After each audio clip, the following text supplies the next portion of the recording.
Now, a lot of you have probably heard the term creative financing. Creative, what does that even mean?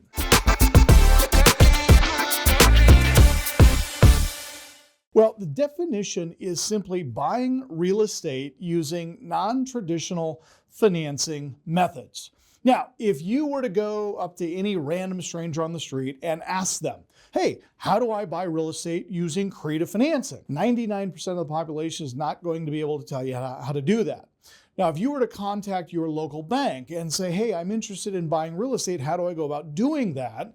They're going to have you fill out a loan application. They're going to run your credit. They're going to see what your credit score looks like. They're going to ask you how much money you make, how long you've been working there, what is your average monthly and annual income? Have you been working at your job for 2 years?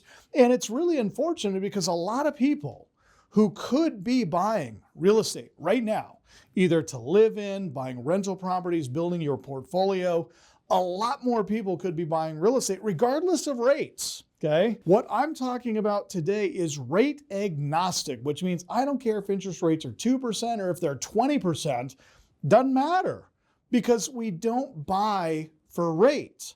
We buy because it's a good deal. It makes financial sense. You should be buying because this is going to allow you to acquire a lot more properties using a lot less capital. Now, for a lot of people, traditional financing, and when I say traditional financing, I'm referring to banks, credit unions, financial institutions, and this is where you go and say, I want to buy a house, and they're going to check your credit, and what's your score, and how much income do you make. That's traditional financing, okay? I'm not talking about that. Now, I will say this just as a quick caveat. If you can qualify for traditional financing, if you have a great credit score, if you have a good job and you make good income, then traditional financing is absolutely a strategy that you should pursue. If you need to buy your own home, if you're looking to get the best rate, if you're looking to get the lowest monthly payment, traditional financing is going to provide that for you in 90% of those cases.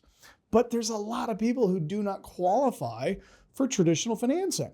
And it's unfortunate because they will relegate themselves to renting and paying $2,500 a month, which they get nothing out of other than the right to stay there another 30 days, but they're not building equity.